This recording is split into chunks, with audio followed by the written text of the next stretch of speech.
એક વખત Napoleon Bonaparte ફ્રાન્સની ગલીઓમાં હતા એમની માતાશ્રી સાથે, અને એક ખૂબ ભવ્ય મહેલ હતો. તો પ્રેમવશ નેપોલિયન બોનાપાર્ટે માતાશ્રીને કહ્યું કે માતે, એક દિવસ હું તને આ મહેલ ગિફ્ટમાં આપીશ.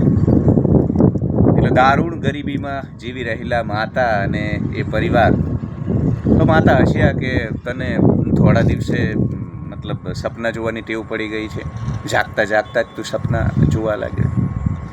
કેમ કે સંજોગો એવા હતા, તમારી પાસે ખાવાના અન્નના ફાંફા હોય અને તમારો દીકરો તમને એવો મહેલ બતાવે કે જે મહેલ ન માત્ર પૈસાથી ખરીદી શકાય, પણ એ વખતની રાજાશાહી, એ વખતની સામંતશાહી, ફ્યુડલિક જે સ્ટ્રક્ચર હતું એમાં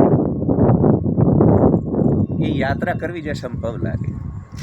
એટલે નેપોલિયન બોનાપાર્ટની માતાએ હસી કાઢ્યું, પરંતુ ભવિષ્યમાં નેપોલિયન બોનાપાર્ટે પોતાની માતાને એ જ મહેલ ગિફ્ટમાં આપેલો અને કહેલું કે માં, મેં મારું ધોળા દાડે જોયેલું સપનું પૂરું કરી લીધું. હવે ગઈકાલથી જ આખું ગુજરાત ગોપાલ ઇટાલિયાના ઓફિસ કાર્યાલયની જે ટૂર છે, એક વિડીયો ગોપાલભાઈએ શેર કર્યો છે સોશિયલ મીડિયામાં, જેમાં એ એમના ઓફિસની આખી ટૂર આપી રહ્યા છે કે કયા પ્રકારની ઓફિસ છે, કયા કયા ફોટોગ્રાફ્સ છે, કોણ અંદર હશે, કયા પ્રકારે જ્યારે પ્રજા ત્યાં પહોંચશે પોતાના પ્રશ્નોને લઈ તો એ મુદ્દાઓને કઈ રીતે એડ્રેસ કરવામાં આવશે. એ બધું જ ખૂબ સરસ બહાર રોડ ઉપરથી શરૂઆત કરે છે અને ત્યારબાદ સીડીઓ ચડી અને આખા કાર્યાલયને આપણને ખૂબ જ સારી રીતે આપણે ચિત્ત પરિચિત થઈ જઈએ કાર્યાલયથી, એ રીતે આપણને ટૂર આપે છે વિડીયોમાં. તો ગોપાલ ઇટાલિયા એક ક્રાંતિ છે. ગોપાલ ઇટાલિયા એક આ રાજ્યના નીચલા મધ્યમ વર્ગનું અને ગરીબોનું એ સપનું છે કે તમે ગમે ત્યાંથી નીકળી અને લોકશાહીની અંદર સફળતા મેળવી શકો, સત્તાનો હિસ્સો બની શકો, ડિસિઝન મેકિંગનો, નિર્ણય શક્તિનો હિસ્સો બની શકો. એમનું વિસાવદરથી ધારાસભ્ય બનવું મહત્ત્વનું છે, પરંતુ ધારાસભ્ય તો ઘણા બધા લોકો બનતા હોય છે, સત્તાના જોરે, બાહુબળના જોરે, સામંતશાહીના જોરે, પૈસાના જોરે, ઋતુબાના જોરે, જાતિવાદી સમીકરણોમાં વોટ બેંકના જોરે.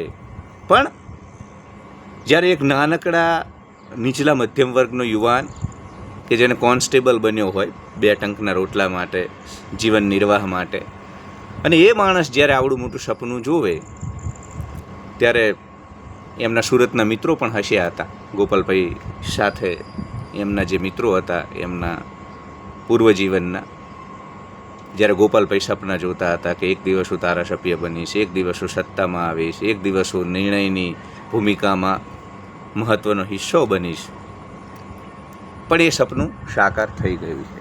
એટલે ગોપાલ ઇટાલિયાની અંદર જે જીવન ઉર્જા છે, એ જીવન ઉર્જા આપણને ઘણું બધું શીખવે છે મિત્રો. તમારી ભીતર જ્યારે જીવન ઉર્જા ન હોય ને ત્યારે તમે કશું ન કરી શકો. એટલે આ વિડીયો બનાવવાનો મારો જે હેતુ છે, ટૂર તો બધાએ જોઈ અને કાર્યાલય એ શરૂઆત પણ ખૂબ અલગ છે. કેમ કે સામાન્ય રીતે મને તો 41 વર્ષ થયા અને મારા વિસ્તારના ધારાસભ્યો કે અન્ય કોઈ પણ ધારાસભ્ય એમના કાર્યાલય કોઈ પ્રજાએ જોયું નથી હોતું. ધારાસભ્ય માત્ર મરણ પ્રસંગમાં, લગ્ન પ્રસંગમાં આવે અને રસાલા કસાલા સાથે આવે અને ખૂબ ભારે ભરખમ. આમ ગોપાલભાઈ જેટલા તમને સરળ સહજ લાગે છે, અવેલેબલ લાગે છે, દુર્લભ નથી લાગતા આપણને, ગોપાલ ઇટાલિયા સુલભ લાગે છે. એવા સુલભ કોઈ નેતાઓ મેં તો પહેલાં નથી જોયા મારા 41 વર્ષની અંદર. હશે મહેન્દ્રભાઈ મસરૂ જેવા જૂનાગઢમાં કે રસ્તે જતા કીડા મકોડાની પણ ચિંતા કરે, પણ આવા કેટલા ધારાસભ્યો કે જેની અંદર જીવન ઉર્જા છે, તેજસ્વીતા છે, ઓજસ્વીતા છે, નિડરતા છે, નિર્ભીકતા છે, આક્રમકપણું છે, જુઝારુપણું છે, ખૂબ સકારાત્મક ઉર્જાનો ભંડાર છે, અને સાથે સાથે સરળતા પણ છે, સાથે સાથે લોકો માટે અવેલેબલ લેવાની સુલભતા પણ છે. એટલે ઉચ્ચતમ જીવન ઉર્જા અને એટલા એની સાથે સાથે ઉચ્ચતમ સરળતા કે જે પ્રજાના સેવકમાં હોવી જોઈએ, આ બંનેનો સુભગ સમન્વય એટલે ગોપાલ ઇટાલિયાનું ચરિત્ર, ગોપાલ ઇટાલિયાનું વ્યક્તિત્વ. એટલે ગોપાલ ઇટાલિયા મને ગમે છે. સતો રજો તમો, કામ ક્રોધ લોહ મોહ મદ મત્સર, પ્રકૃતિના ગુણો બધામાં રહેવાના. અને એક રાજકારણી તરીકે એ પણ ભૂલ કરતા હશે, ભૂલ કરશે, પણ વર્ષ 2025ની અંદર જ્યારે 25 વર્ષથી અહીંયા અમલદાર શાહીનું શાસન હોય, અહંકારી લોકોનું શાસન હોય, સ્થાપિત હિત સમાન લોકોનું શાસન હોય અને લોકતંત્રને પૂર્ણપણે ખલાસ કરી નાખવાના તમામ પ્રયાસો થયા હોય, એની વચ્ચે એક આશાનો સંચાર બની, નવ ઉર્જાનો દીપક બની કોઈ પ્રગટે તો એને આપણે બિરદાવવો જોઈએ. અને આ છે ગોપાલ ઇટાલિયા. ઘણા બધા લોકો એવી અપેક્ષા રાખે કે ભાઈ ગોપાલ ઇટાલિયા એટલે નામદેવ તુકારામ કે નરસિંહ મહેતા જેવો હોય અને એવો નિવો જ બનેલો રહે, તો એવું તો સંભવ નથી. આ સમય અલગ છે. 2025ની આ સમાજની ધારાઓ અલગ છે, મૂડીવાદ અલગ છે, સામાજિક માળખાઓ અલગ છે, સત્તાની સાઠમારી અલગ છે, રાજકીય કિન્નાખોરી અલગ છે. એમાં તમે ખૂબ આદર્શવાદી રહીને કશું ન કરી શકો.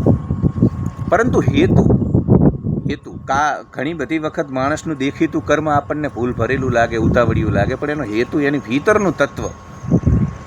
એટલે ગોપાલ ઇટાલિયા એક સપનું છે, એક ક્રાંતિ છે. અને ઓગસ્ટ મહિનો એટલે ક્રાંતિનો મહિનો. ગોપાલ ઇટાલિયા એક સપનું છે, એક ક્રાંતિ છે કે તમે ગમે ત્યાંથી, તમે જમીની સ્તરેથી પણ પોતાની ઉર્જાના જોરે, પોતાની અંદર રહેલા આત્મવિશ્વાસ, આત્મબળ અને મનોબળના જોરે ઊભા થઈ શકો, તમે ગાંધીનગર સુધી પહોંચી શકો. અને જરૂરી નથી યાત્રા તમારી કમલમના દરવાજેથી થાય, એ યાત્રા ગમે ત્યાંથી થાય. તમે પ્રજાવત્સલ બનો, તમે લોકોના પોતિકા બનો, લોકોના પ્રશ્નો માટે તમે સંવેદનશીલ બનો અને તમારા જીવનને લોકો માટે સમર્પિત કરી દો. બસ આટલું પૂરતું છે. એટલે ગોપાલ ઇટાલિયા આપણા સૌના માટે પ્રેરણા છે. એની જે ઉર્જા છે ને, એની જીવન ઉર્જા. ઘણા બધા સમયે મને કોઈ એવો યુવાન દેખાયો રાજનીતિની અંદર, એ ચૈતર વસાવા છે, ગોપાલ ઇટાલિયા છે, રાજુ કરપડા છે, એ તો કાઠી દરબાર પણ છે, એટલે કાઠીપણું પણ છે ભીતર, અને આલક કરેપડાનું લોહી, શરીર ઉપર અસંખ્ય ઘા હોવા છતાં પણ એ જવા મર્દ મહેમાનો ભૂખ્યા ન જાય એટલા માટે પોતાના શરીરને, આત્માને ટકાવી રાખે છે. અને પછી વાતે ગાતે સ્વયં ચિતા ઉપર બેસી અને પોતાના શરીરને સમાપ્ત કરી દે છે. એવા આલેખ કરપડાના વંશમાંથી આવનારા લોકો રાજનીતિનો હિસ્સો બને, આનાથી વધુ આનંદની વાત શું હોય? જળ જમીન જંગલને બચાવવા માટે તમામ વસ્તુ દાવ ઉપર લગાવી દે એવા ચૈતર વસાવા જેવા યુવાનો આજની રાજનીતિનો હિસ્સો બન્યા છે. આનાથી વધુ આનંદની વાત શું હોય? એટલે ગોપાલ ઇટાલિયા, ચૈતર વસાવા, રાજુ કરપડા, આ બધા લોકો આપણા બધા માટે એટલા માટે પ્રેરણાદાયી છે કે એમની જીવન ઉર્જા તમે જુઓ, એમની જીવન ઉર્જા જુઓ. એમની ભીતર જે એક ઉર્જાનો સાગર છે, એ જીવન ઉર્જા ખૂબ જ પ્રેરણાદાયી છે. અને ગુજરાતના દરેક યુવાને આ પ્રકારની જીવન ઉર્જા મેળવવાનો પ્રયાસ કરવો જોઈએ. કેમ કે નિડરતા, નિર્ભીકતા અને આ પ્રકારની જીવન ઉર્જા તમારી અંદર હોય તો કશું જ અસંભવ નથી, કશું જ અસંભવ નથી. બધો જ જીવન ઉર્જાનો ખેલ છે. એટલે આજના વિડીયોમાં હું ગોપાલ ઇટાલિયાની જીવન ઉર્જા ઉપર ખાસ એક ફોકસ કરવા માગતો હતો, એ વાત કરવા માગતો હતો કે એની જીવન ઉર્જા છે ને, એ અલગ છે.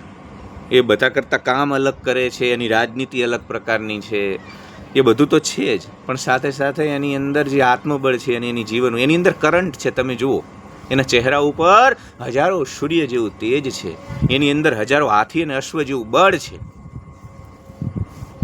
તો આ પ્રકારનું બળ, આ પ્રકારની હિંમત, આ પ્રકારની કેન્ડુ વૃત્તિ આપણે સૌએ નિર્માણ કરવાની છે. પ્રજા માટે નિષ્ઠા પણ આપણે સૌએ નિર્માણ કરવાની.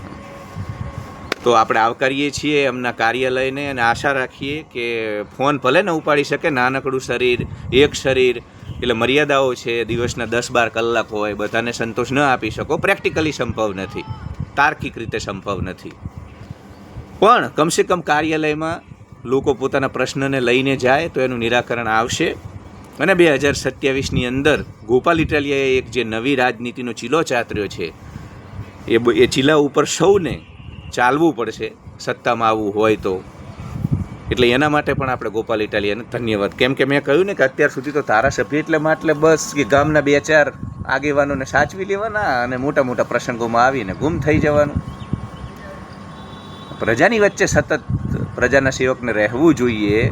કે બંધારણની અંદર જે ફરજો છે ને એ ફરજો એક વખત આપણને ગ્રાઉન્ડ ઝીરો ઉપર ફળીભૂત થતી ગોપાલ ઇટાલિયામાં દેખાય છે. તો love you all, like, share and subscribe and support me.